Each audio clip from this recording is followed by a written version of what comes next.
풀 수 없는 마법. 아주 먼 옛날 백성들에게 많은 사랑을 받던 한 왕이 있었어요. 그 역시 백성들을 아주 사랑했죠.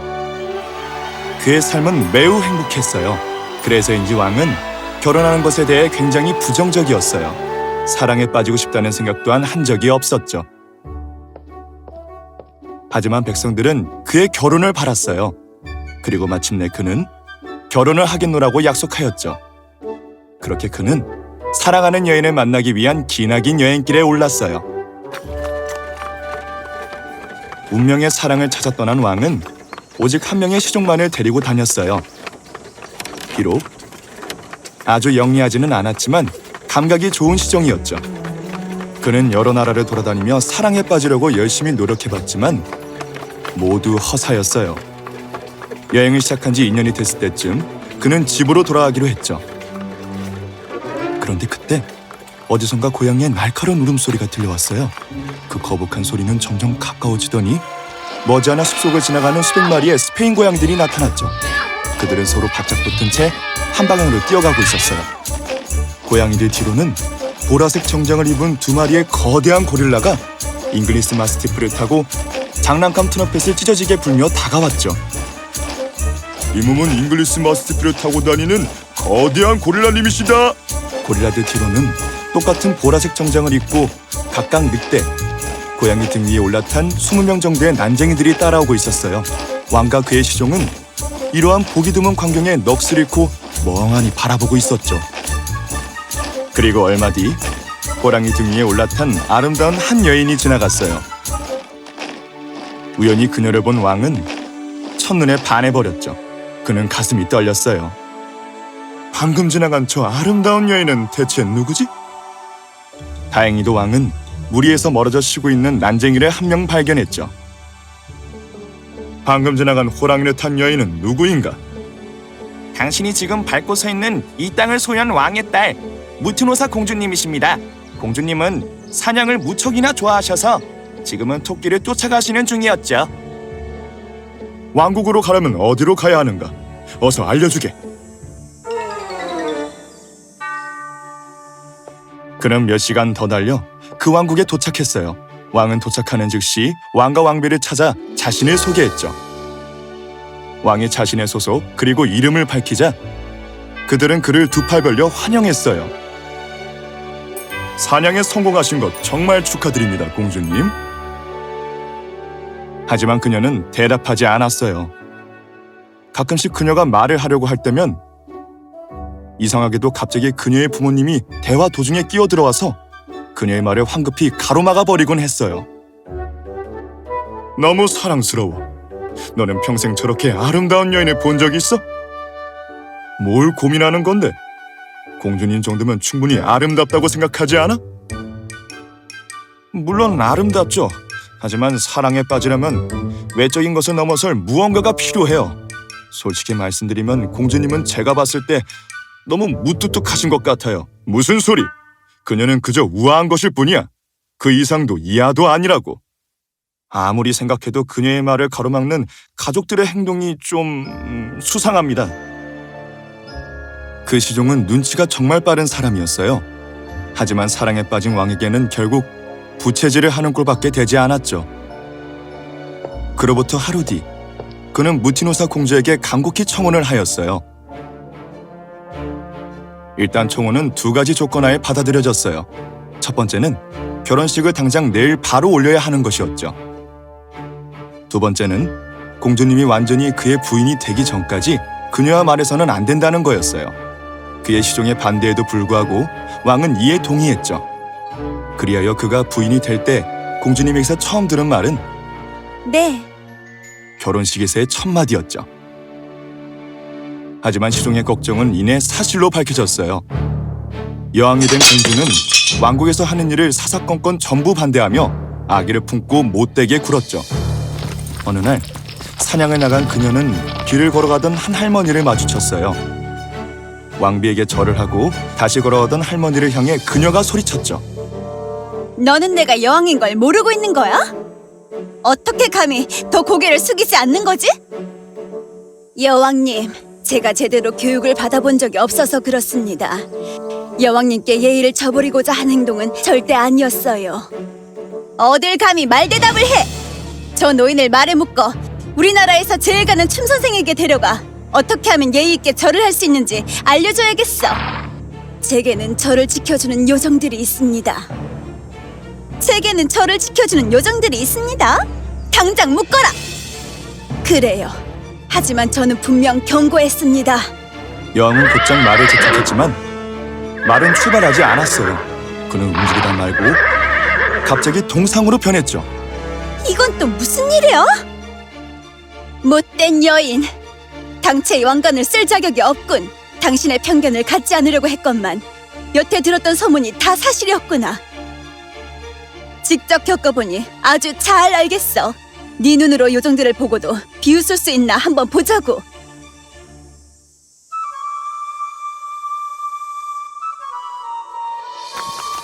플라시다는 요정대모에게 무티누사에 관해 자세히 들려주었고 그걸 들은 그녀는 공주를 동상으로 바꿔버리라고 지시했죠. 하지만 착하고 너그러운 플라시다는 더 작은 벌을 내려달라고 간곡히 부탁했어요. 마침내 무티누사는 누군가 대신할 사람이 나타나기 전까지 그녀의 남은 평생을 플라시다의 시종으로 살게 되는 벌을 받게 되었죠.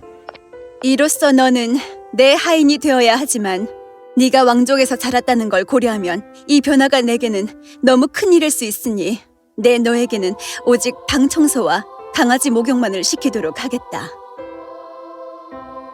무티누사는 머지않아 사랑스러운 여자아이를 낳게 됐고 그녀의 건강이 회복될 때쯤 요정은 그녀의 과거에 관한 여러 교훈을 가르쳐주면서 더 착하게 행동하겠다는 약속을 받아낸 후 무사히 궁전으로 보냈어요.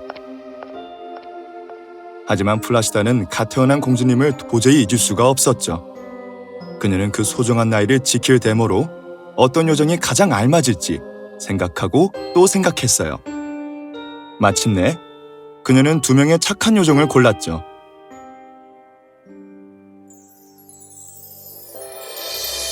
그들은 공주님을 위해 열과 성을 다했어요. 그리고 그녀의 이름을 그라지엘라라 지었죠. 친애하는 자매님들, 잘 아시겠지만 우리 요정들이 흔히 내리는 저주나 처벌은 대개 아름다운 일을 못생기게 하거나 똑똑한 일을 멍청하게 혹은 사람의 형태 자체를 바꿔버리는 것이죠. 이 아이에게 해줄 수 있는 것 중 가장 좋은 선물은 여러분 중 한 명이 아름다움을, 다른 한 명이 똑똑한 머리를 주고 마지막으로 내가 아이가 어떤 형태로도 바뀌지 않도록 보호해주는 것이에요. 2 대모 역시 이에 동의했고 그들은 작은 공주님에게 이러한 선물을 주고서는 조용히 자리를 떠났어요. 플라시다는 공주의 교육에도 많은 힘을 썼어요.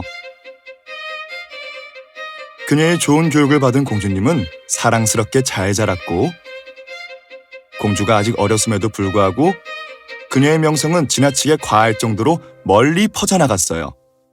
어느 날 플라시다는 자신을 찾아온 요정 대모를 보고 깜짝 놀랐어요. 네가 무티노사에게 한 행동을 소문으로 듣고 깜짝 놀랐지 뭐니? 너와 함께 지내는 동안 아주 너그럽게 대해주었더구나. 하지만 나는 너희가 공주에게 한 잘못을 바로잡고자 왔단다.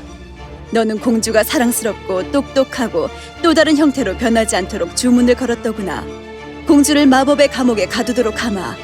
공주는 자신이 사랑하는 사람이 스스로 찾아와 그녀를 풀어주기 전까지는 그곳에서 벗어나지 못할 거다. 그리고 거기서 벗어나지 못하게 하는 게 내가 할 일이기도 하고. 그 사이 그라지엘라는 무척이나 재능이 많고 또 상냥한 여인으로 아주 훌륭하게 성장했죠. 보네타, 이것 좀 봐. 저게 도대체 뭘까? 남자 인어인 것 같아요. 남자라고 했어? 좀 더 가까이서 보게. 얼른 내려가 봐. 신기한 조개들로 가득 찬 바구니를 들고 있던 인어는 그걸 공주님에게 통째로 선물했어요. 너무 무섭게 생긴 생명체였어. 모든 남자들이 다 저렇게 생긴 거야? 아니요, 절대요.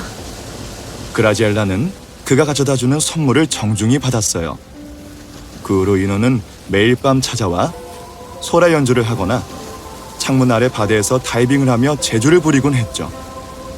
하지만 공주는 창가에 서서 그를 바라보기만 할 뿐 절대 입구까지 내려가지 않았어요.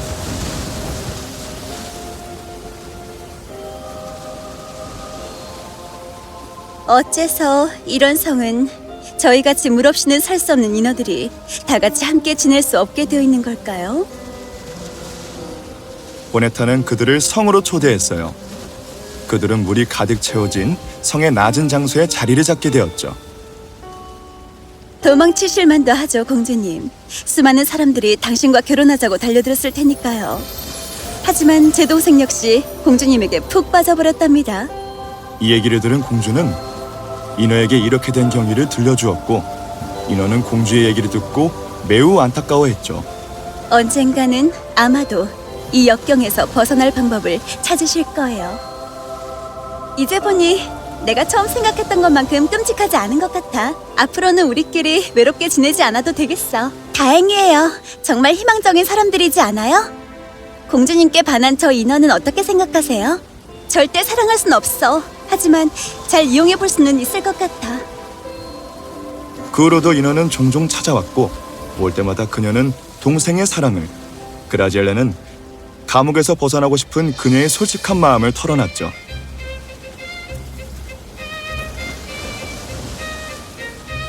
얼마 지나지 않아 그라지엘라는 인어에게 성 내부를 보여주기로 했어요. 보네타는 인어와 함께 아래층에 있었죠. 그림 솜씨가 좋은 보네타는 아주 잘생긴 남자의 초상화를 하나 그렸어요. 아름다운 곱슬머리와 고운 피부, 그리고 파란 눈을 가진 남자였죠. 그림을 완성한 그녀는 그라지엘라 공주에게 보여주었어요. 과연 이 세상에 이렇게나 잘생긴 남자가 존재하고 있을까 몰라. 그런데 있다고 한들 나는 볼 수 없을 테니 결국 무슨 소용이야? 이런, 내 처지가 너무 안타까워. 잘생긴 그 왕자는 공주가 갇힌 성에 대한 소식을 들었고 가능한 가까운 곳까지 가보기로 결심했어요. 하지만 위험하다고 느낀 선원들과 성장은 그를 말렸죠. 저희를 저승으로 데려가실 생각이세요? 우선 안전한 곳에 닻을 내리면 제가 잘 아는 친절한 요정한테 부탁해서 다른 좋은 방법을 찾아보도록 할게요. 왕자는 가장 가까운 곳에 정착했고, 선장은 그가 아는 요정을 불러 조언을 달라고 부탁했어요. 저도 이 얘기를 들어본 적 있어요. 제가 믿음직한 비둘기를 보내 그 성에 숨어 들어갈 만한 허술한 곳이 있는지 한번 찾아볼게요. 아름다운 공주님, 당신을 진심으로 사랑해요. 제 마음을 받아주신다면 공주님의 불행을 끝내기 위해 그 어떤 일이든 해내겠어요. 아서드림.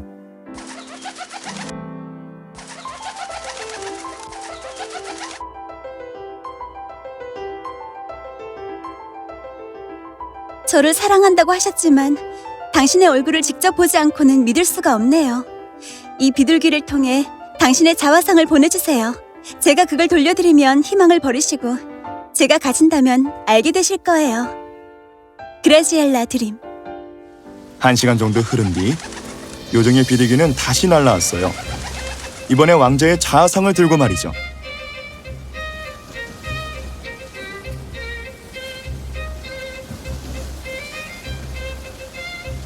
이제 더 이상 시간을 지체할 수 없어요. 왕자님의 소원을 이루려면 새로 변신하셔야 해요. 물론 제때 맞춰 다시 왕자님의 본래 모습으로 되돌려 드릴게요.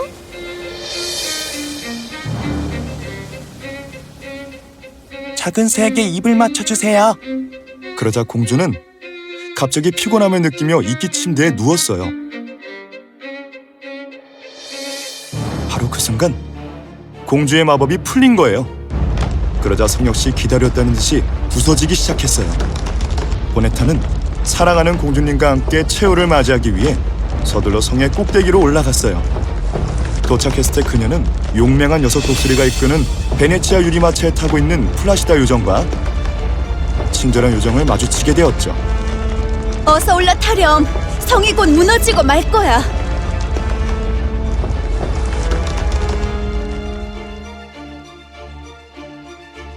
왕국에 도착한 그들은 무티누사 여왕이 별세했다는 소식을 들었죠. 하지만 그의 남편 제임스 왕은 여전히 정정한 모습으로 왕국을 행복하고 평화롭게 잘 다스리고 있었어요. 그는 자신의 딸을 두 팔 걸려 환영했고 사랑스러운 공주님의 복귀를 전 세계 사람들이 함께 축복해 주었어요. 공주의 결혼식은 바로 다음 날 성사됐죠. 그리고 그 후로도 계속 무도회와 만찬, 경기, 공연, 또 다른 수십 가지의 축하 행사들이 끊임없이 밤새도록 이어지고 또 이어졌어요. 그렇게 공주와 왕자는 오래오래 행복하게 살았답니다.